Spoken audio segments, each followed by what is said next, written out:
amazing Dr. Sanjay Tolani! Speaker namin si Sanjay.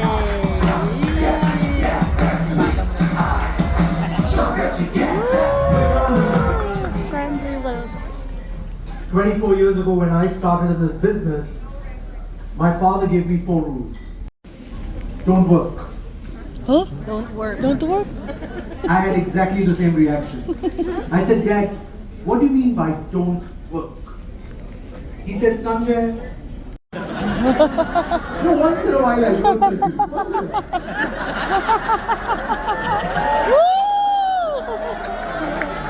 Let me try cutting you today. That's what I thought. We got the whole concept of retirement planning wrong. I promise you, your kids will wish they were my kids. You see the problem? We haven't figured out what we want truly in our life. How many of you want to know my schedule? Yes. Alright, write it down, write it down, write it down. How can you meet 10 people a day? How many of you are truly thinking that? Alright. Now let me ask all of you this question. How many of you spend about 1 hour with the client? Just some of you 1 hour. Any of you 2 hours? 2? Yeah. Face to face, yeah. Listen, I don't believe in this virtual world rubbish. Right? It's absolute nonsense. Nobody buys online. And on one thing, I'm a very loud guy on social media. Yes. You can't watch a YouTube video, an Instagram reel without seeing me, true or not? True. Right? So you see me everywhere. How many people do you think contact me on a daily basis to buy life insurance? Zero. Zero. How many people do you think that contact me to buy retirement plans? Zero. Yes, I get people who say, Sanjay, my mom's been diagnosed with cancer, can I buy insurance? How many of you want that client? I'll send you the leads. I'll give it to you for free. Try your luck. Waste your time, it's not my time, right? Waste it. I do get people saying, Sanjay, I have no money, how do I manage my money? I said, you don't have money, there's nothing to manage.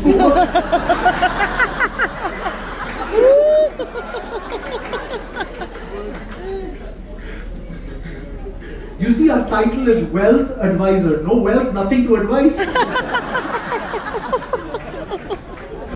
You know, when I joined this business 25 years ago, very important, yeah?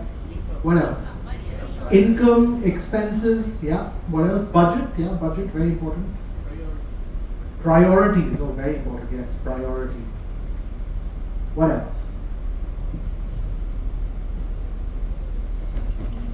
Assets, liabilities, yeah, okay.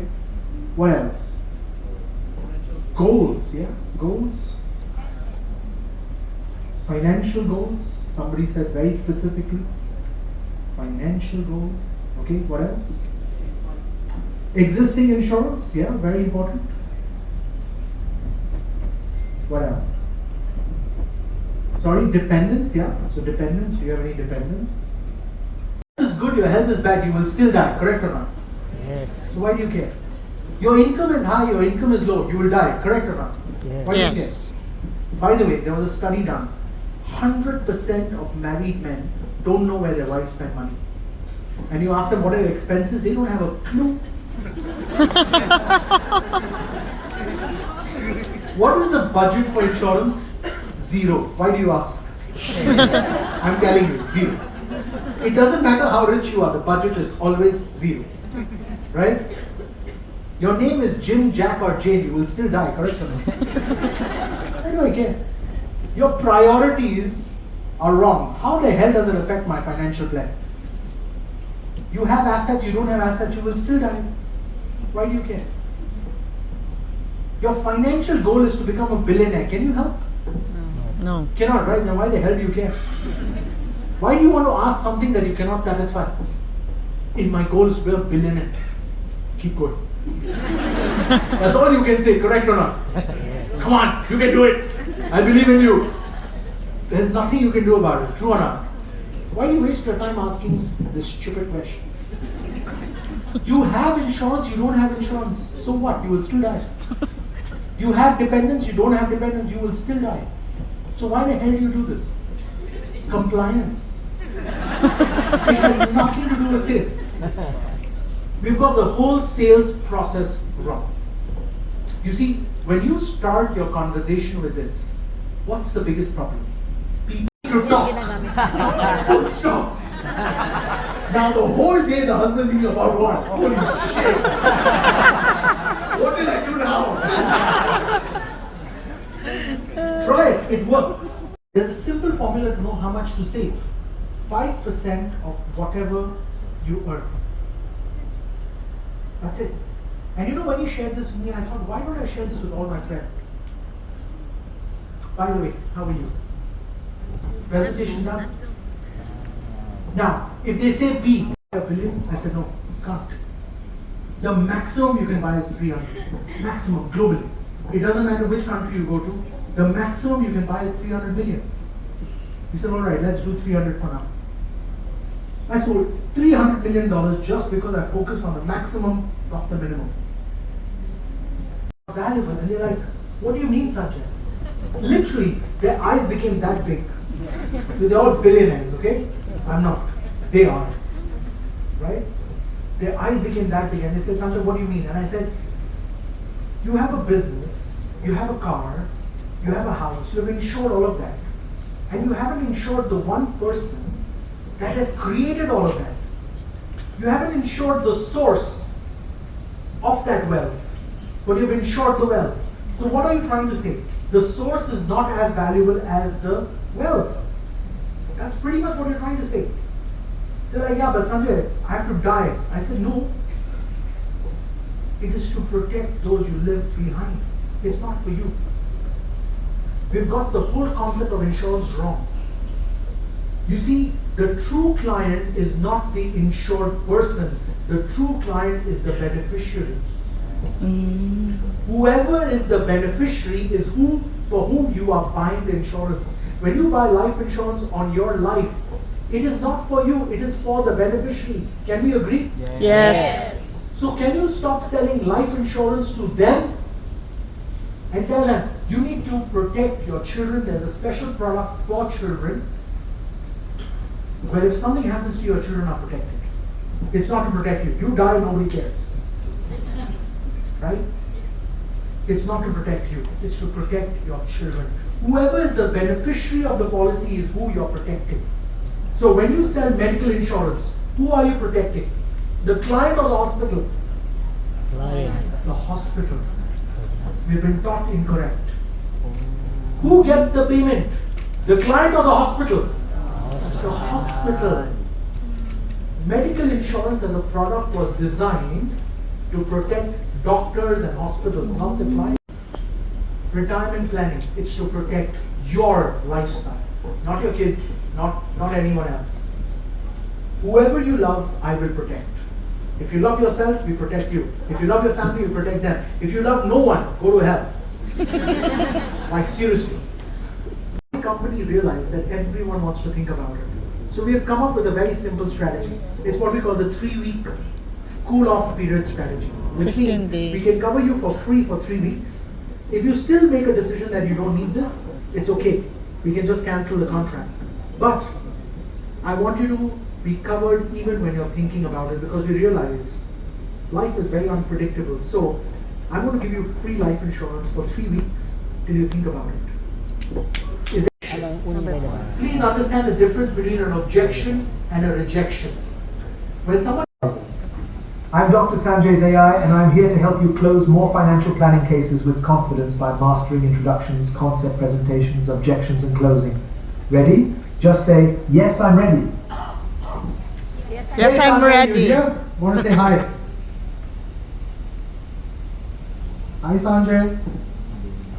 Yeah, so I think there's a mic problem. Let's get that mic sorted out. With confidence by mastering introductions, concept presentations, objections, and closing. Ready? Just say, yes, I'm ready. Hey Sanjay, I want to ask you a question. I'm actually meeting with a client next week He's about 45 years old, he's married and has 2 children. What kind of presentation can I use with this client? Alright, for a 45-year-old client who's married with 2 children, the presentation needs to be relatable, structured, and focused on family protection and future planning. Let me break it down for you. First, start with the roots and tree concept. Imagine this. You tell your client, your family is like a tree. The roots represent your financial foundation, your income, your savings, your investments. The tree grows strong only if the roots are protected. But what happens if a storm comes? If the roots are weak, the tree falls. My job is to ensure your roots are strong enough to withstand any storm, so your family tree continues to grow and thrive. If when I say insurance advisor, all of a sudden they look down on you, correct or not? Yes. I need that to change, but I can't change that alone. You see, I'm driving a Rolls Royce, they're driving a freaking Toyota. Right? And they look down on me. And I'm like, I have a Rolls Royce, you have a Toyota. What the hell are you looking down on? Do you understand that? Yes. I need that to change, but I can't change that alone. We need to do it as a profession. Yes. I need each one of you to become serious. There is no point in me coming up with a very creative title. You see, people will say, I'm a financial doctor, I'm a financial builder, guys, like seriously. You can call yourself even CEO, right? Chief Entertainment Officer. Every time when someone asks me that question, it really makes me think, what do I do? You know, last week I met with this crazy guy from Dubai, and he shared something very interesting. He said, Sanjay, everyone in the world falls in 4 categories, right? Luxury, comfort, poor, and charity. And he said, Sanjay, assume there's a family that's comfortable. You know, this family is comfortable because there is what we call a man at work.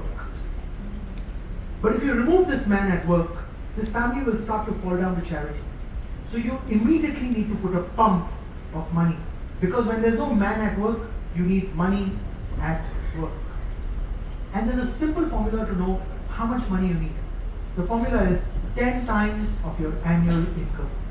And you know, when this guy shared this with me, I thought, why don't I share this with all the people around me? So I have the most amazing week. I was just sharing this with all my friends. By the way, what do you do? I finished my presentation. Because if you know how your business is growing, numbers are important. I was sitting with this Chinese guy and he told me 888 is very important.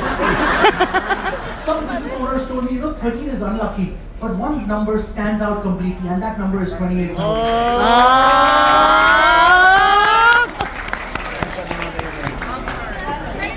Alright, let's change profession. I'm a Filipino teacher who is single and ready to mingle. So,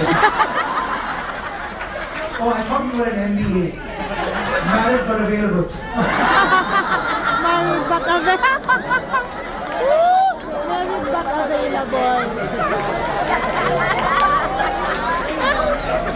Alright, so you're a Filipino teacher. Arvind, very interesting. I was sitting with this teacher last week, and she was telling me that, when we're trying to teach numbers to children, they don't understand numbers. But one of the Chinese guys told me,